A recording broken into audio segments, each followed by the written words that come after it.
नमस्कार, India voice देख रहे हैं आप और मैं हूं आपके साथ शिवम दुबे। इंडिया वॉइस के खास प्रोग्राम खबर दिन भर में आप सबका स्वागत है। रुक करेंगे खबरों की ओर। आपको बता दें कि दिल्ली में भारतीय जनता पार्टी मुख्यालय में आगामी लोकसभा चुनाव को लेकर बड़ी बैठक हुई, जहां बैठक में जेपी नड्डा, उत्तर प्रदेश के मुख्यमंत्री योगी आदित्यनाथ और अमित शाह मौजूद रहे। उत्तर प्रदेश में बीजेपी को मजबूत करने के मसले पर यह बैठक हुई, जहां बैठक में यूपी के दोनों डिप्टी सीएम भी मौजूद रहे।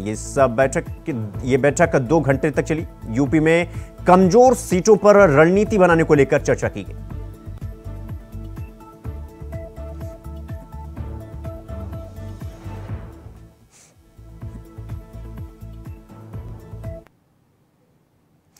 प्रधानमंत्री नरेंद्र मोदी ने किसानों के लिए सहकारी क्षेत्र में दुनिया की सबसे बड़ी अनाज भंडारण योजना की शुरुआत की। प्रधानमंत्री मोदी ने 11 राज्यों में प्राथमिक कृषि ऋण समितियों में अनाज भंडारण के लिए 11 गोदामों का उद्घाटन किया।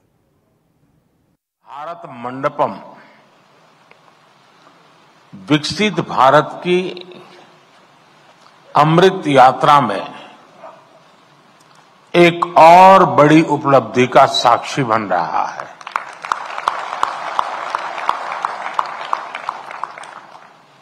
सहकार से समृद्धि,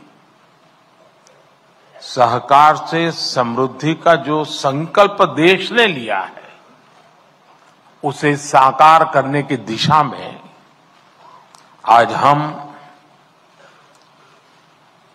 और आगे बढ़ रहे हैं।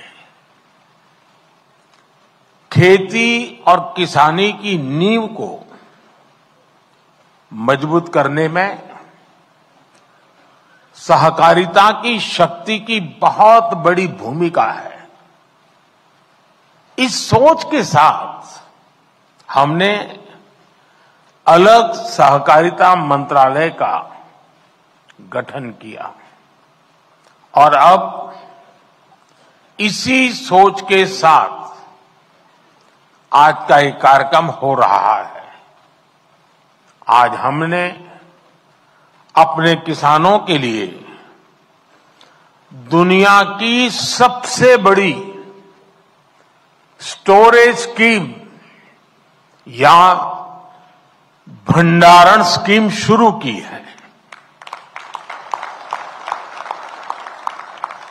इसके तहत देश के कोने कोने में हजारों वेयर हाउसेज बनाए जाएंगे, हजारों गोदाम बनाए जाएंगे।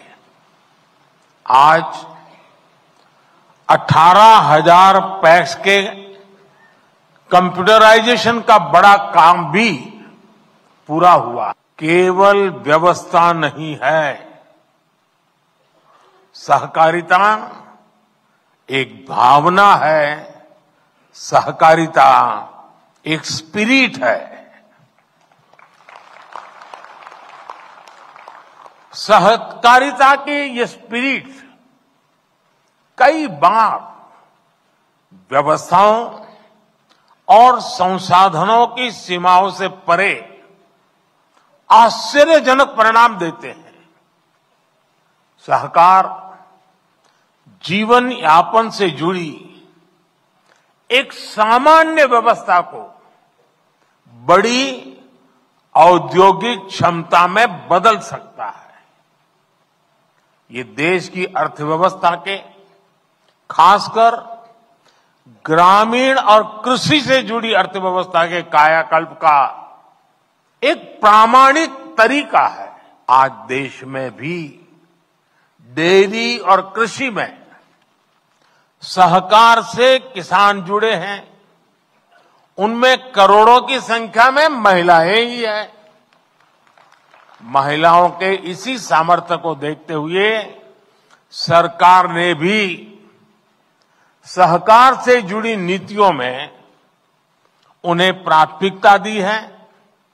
आप जानते हैं कि हाल में ही multi state cooperative society act में सुधार लाया गया है।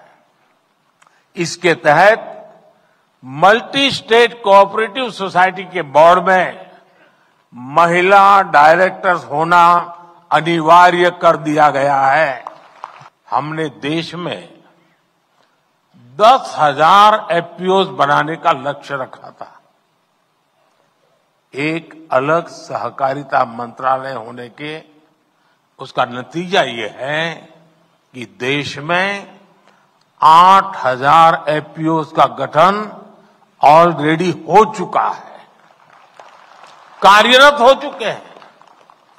कई एफपीओ की सक्सेस स्टोरी की चर्चा आज देश के बाहर भी हो रही है। उत्तर प्रदेश में पुलिस परीक्षा का पेपर लीक को लेकर भारी बवाल को देखते हुए प्रदेश की योगी आदित्यनाथ की सरकार ने बड़ा फैसला लिया है। सीएम योगी ने छात्रों की शिकायत के बाद यूपी पुलिस भर्ती परीक्षा को रद्द करने का ऐलान किया है। 6 महीने के अंदर एक बार फिर से यह परीक्षा आयोजित की जाएगी। जल्द ही पुलिस भर्ती बोर्ड की ओर से इसकी घोषणा कर दी जाएगी। सीएम योगी ने परीक्षा में धांधली करने वालों के खिलाफ कड़ी कार्रवाई करने का भरोसा भी दिलाया। उन्होंने कहा कि युवाओं की मेहनत और परीक्षा की शुचिता के खिलवाड़ करने वालों के खिलाफ कठोरतम कार्रवाई की जाएगी। परीक्षा की गोपनीयता को भंग करने वाले एसटीएफ के रडार में हैं। इस मामले में अब तक कई बड़ी गिरफ्तारियां हो चुकी हैं। ये योगी सरकार का फैसला।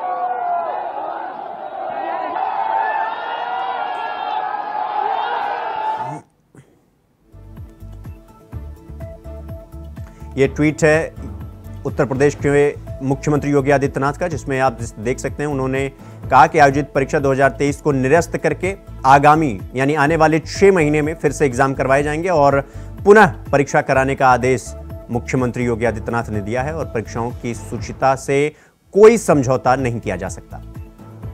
यह कहना है मुख्यमंत्री योगी आदित्यनाथ का कि युवाओं की मेहनत के साथ खिलवाड़ करने वालों किसी भी दशा में उन्हें बख्शा नहीं जाएगा।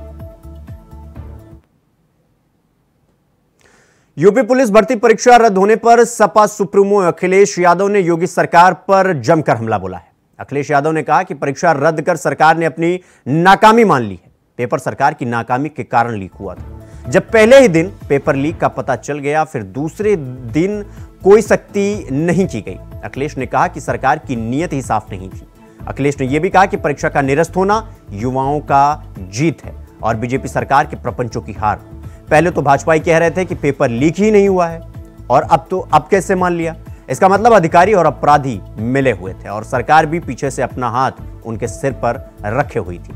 लेकिन तमाम सबूतों के आगे चुनाव में ऐतिहासिक हार से बचने के लिए सरकार झुकने पर मजबूर हुई।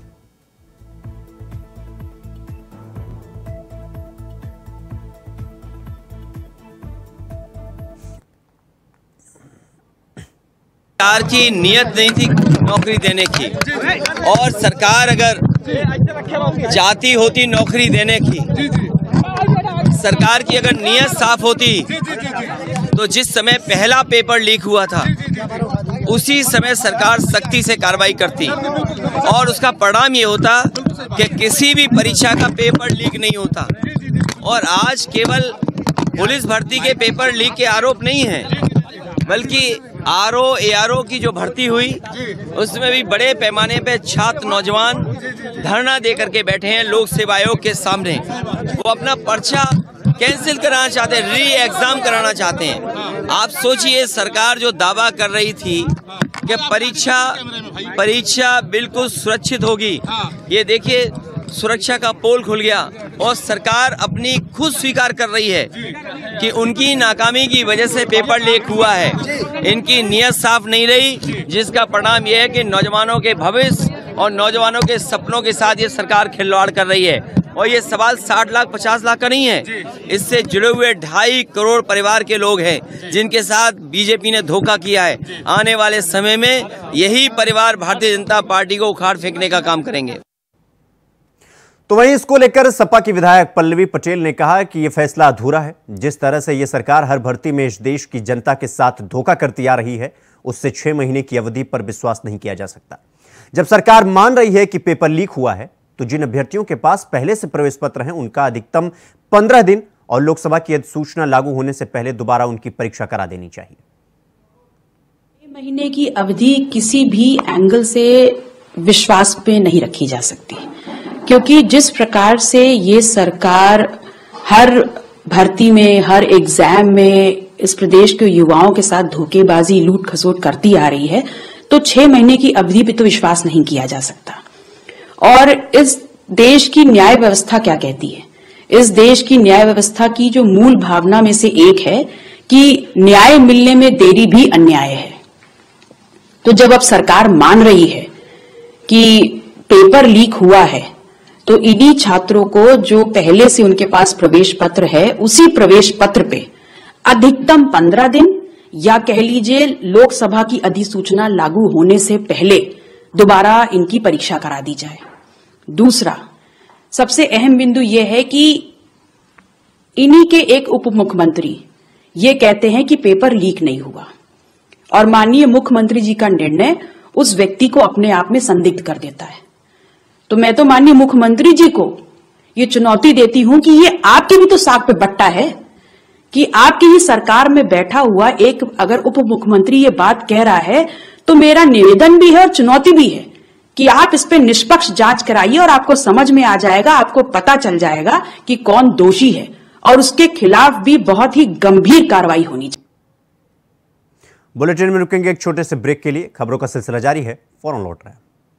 ब्रेक के बाद एक बार फिर आप सबका स्वागत है। मेरे साथ रुक करेंगे अगली खबर की ओर। आपको बता दें कि प्रधानमंत्री नरेंद्र मोदी ने विकसित भारत विकसित छत्तीसगढ़ संकल्प यात्रा कार्यक्रम के दौरान छत्तीसगढ़ को बड़ी सौगात दी। प्रधानमंत्री मोदी ने 34,427 करोड़ रुपए की 10 विकास परियोजनाओं का शनिवार को डिजिटल माध्यम से लोकार्पण और शिलान्यास किया। छत्तीसगढ़ का निर्माण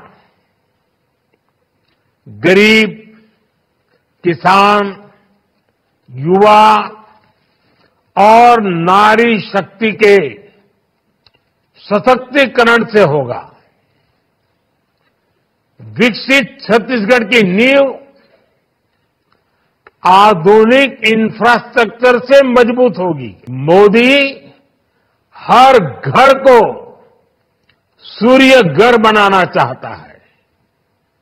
मोदी हर परिवार को घर में बिजली बनाकर वही बिजली बेचकर कमाई का एक और साधन देना चाहता है।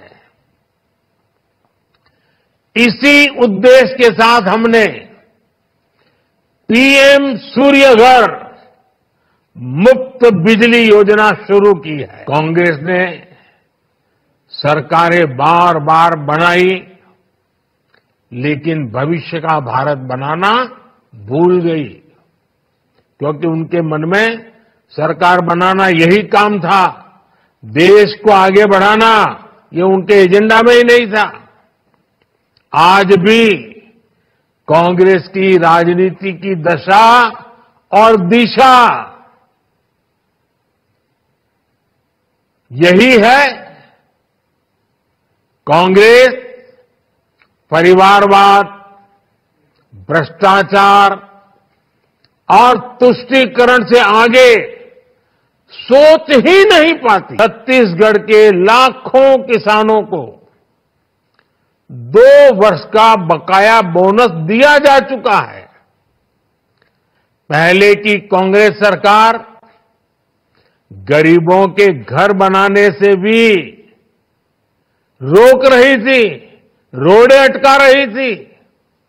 अब भाजपा सरकार गरीबों के घर बनाने के लिए तेजी से काम कर दिया है।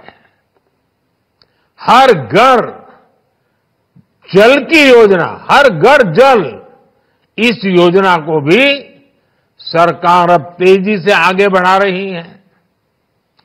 पीएससी परीक्षा में हुई गड़बड़ियों की जांच का भी आदेश दे दिया गया है।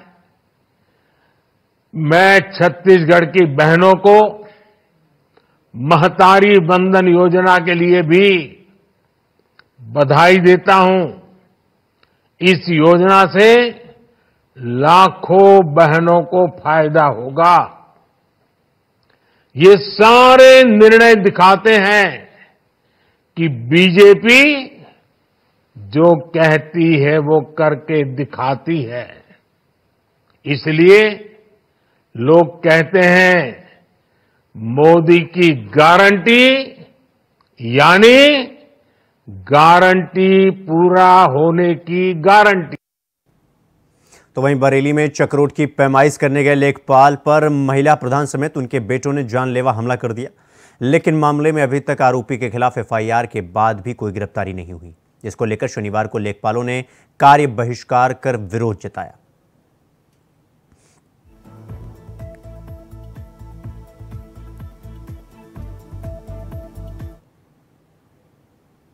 तो वहीं लखनऊ में भी सपा सुप्रीमो अखिलेश यादव ने चुनावों को लेकर एक जरूरी बैठक की, जिसमें सभी बड़े नेता मौजूद रहे। समाजवादी पार्टी के विधायक और लोकसभा प्रत्याशी रविदास मेहरोत्रा ने इंडिया वॉइस से खास बातचीत की। आज सपा सुप्रीमो अखिलेश यादव ने एक अहम बैठक बुलाई विधायकों की और तमाम दिशा निर्देश भी दिए। हमारे साथ मौजूद हैं सपा विधायक रविदास मेहरोत्रा जी, जिनसे बात करते हैं कि क्या रहा बैठक में। जो 60 लाख पुलिस परीक्षा में भर्ती हुई थी, सारे विधायकों की ये राय थी कि भाजपा की प्रदेश सरकार नौजवान लोगों को नौकरी न देनी पड़े, इसके लिए भाजपा सरकार पहले पर्चे को आउट कर देती है और इसमें बड़े बड़े दलाल लगते हैं, पैसा कमाते हैं और उसके अलावा 400 रुपया प्रति छात्र से उन्होंने फार्म के पैसे लिए। अब 60 लाख लोगों से 400 रुपये लिए गए तो 250 करोड़ रुपया हो गया। जो गरीब नौजवान था वो उधार ले करके किराए से अलग आया, यहाँ परीक्षा दी, उसके बाद फिर यहाँ से घर गया गांव में। तो इस तरीके से एक विद्यार्थी का कम से कम 1 रुपया खर्च होने का काम हुआ और उस परीक्षा में पर्चे आउट हो गए। और आज सरकार ने खुद स्वीकार कर लिया कि पर्चा धांधली हुई है और उन परीक्षाओं को हम लोगों के संघर्ष के कारण से उन परीक्षाओं को निरस्त करने का काम किया। हम लोगों की ये मांग है कि जो छात्रों से 400 रुपये की फीस सरकार ने ली है, वो फीस सरकार उन छात्रों को वापस करे, नहीं तो हम लोग आंदोलन करने का काम करेंगे। इंडिया गठबंधन में रिश्ते ठीक ठाक हो गए हैं। टिकट बंटवारे को लेकर कहा जा रहा है कि समाजवादी पार्टी में कुछ खींचतान चल रही है, क्या है? नहीं, कोई नहीं। समाजवादी पार्टी और कांग्रेस के बीच में उत्तर प्रदेश गठबंधन हो गया है और 63 सीटें समाजवादी पार्टी को, 17 सीट कांग्रेस ने ली हैं और इस गठबंधन के बाद इंडिया मोर्चा बहुत मजबूत हो गया है। अब इंडिया मोर्चे में पूरा एकता है और सब लोग मिल करके चुनाव लड़ेंगे। 2024 में केंद्र में इंडिया मोर्चे की सरकार बनेगी और इंडिया एनडीए को हराएगा, जिस एनडीए का फुल फॉर्म है नक्सली दंगाई अलायंस। राज्यसभा चुनाव को लेकर क्या रणनीति बनी आज की बैठक में? सभी विधायकों ने जो है कहा मतदान होंगे और तीनों प्रत्याशी हमारे जीतेंगे। हमारा कोई वोट भी क्रॉस नहीं होगा। हम लोगों को एक्स्ट्रा वोट मिल रहे हैं, हम जीतेंगे। एक सीट पर भाजपा हारेगी। स्वामी प्रसाद मौर्य और पल्लवी पटेल नाराज चल रही है। मौर्य जी ने पार्टी छोड़ दी है, उनको हटा दिया गया पार्टी से और पल्लवी पटेल मान गई है, वो हम लोगों के पक्ष में मतदान करेंगी। जी बिल्कुल, जिस तरह से सपा विधायक रविदास मेहरोत्रा का दावा है कि आने वाले चुनाव में सपा के राज्यसभा प्रत्याशियों की जीत भी होगी, वहीं दूसरी तरफ सपा विधायक ने यह भी खुलासा किया कि पुलिस भर्ती अभ्यर्थियों का जो पैसा सरकार के खाते में जमा हुआ है उसे वापस भी कराया जाएगा, इसके लिए चाहे आंदोलन ही क्यों ना करना पड़े। वहीं दूसरी तरफ सपा सुप्रीमो अखिलेश यादव ने यह भी ऐलान किया है कि सरकार की मंशा रहती है कि किसी भी बेरोजगार को रोजगार न दिया जाए। पुलिस भर्ती परीक्षा भी इसी का एक हिस्सा है। जो जांच एजेंसियां लगाई गई हैं उसकी भी जांच कराए जाने की बात सपा सुप्रीमो अखिलेश यादव ने किया है। कैमरा पर्सन रमाशंकर यादव के साथ आसिफ बेग, इंडिया वॉइस, लखनऊ। जौनपुर में एक निजी अस्पताल के डॉक्टरों की लापरवाही के कारण एक गर्भवती महिला की मौत हो गई, जिसके बाद गुस्साए परिजनों ने अस्पताल पर जमकर हंगामा काट दिया। परिजनों ने डॉक्टर्स पर इलाज न करने के दौरान लापरवाही करने के आरोप लगाए और मामले में पुलिस को तहरीर देकर कार्रवाई की मांग की। सूचना पर पहुंची पुलिस ने रिपोर्ट दर्ज कर आगे की कार्रवाई शुरू कर दी।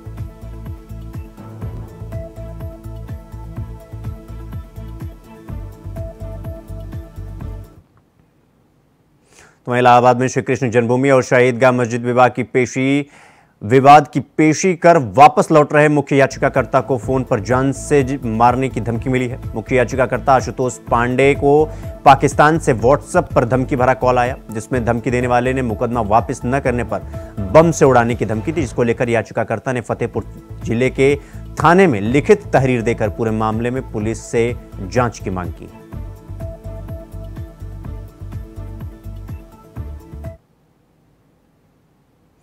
दिल्ली बॉर्डर पर आंदोलनरत किसान की मौत से किसान संगठनों में काफी आक्रोश व्याप्त है। बुलंदशहर के खुर्जा नगर इलाके में भारतीय किसान यूनियन टिकैत ने कैंडल मार्च निकालकर गृह मंत्री अमित शाह का पुतला फूंका और विरोध प्रदर्शन किया। इस दौरान किसानों ने सुमन किरण को श्रद्धांजलि दी।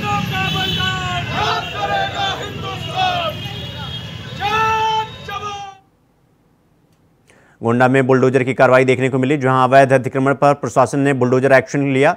गुरु नानक चौराहे से चौक बाजार तक हुए अतिक्रमण को हटाया गया और अतिक्रमणकारियों को दोबारा अतिक्रमण न करने की सख्त चेतावनी दी गई।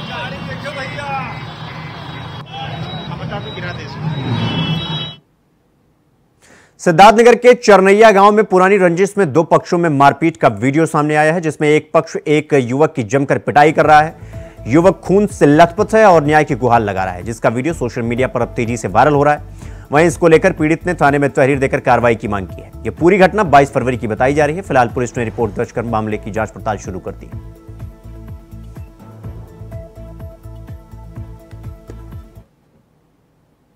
खबर दिन भर में फिलहाल अभी के लिए बस इतना ही। देश दुनिया की तमाम खबरों को देखने के लिए देखते रहिए इंडिया वॉइस। नमस्कार।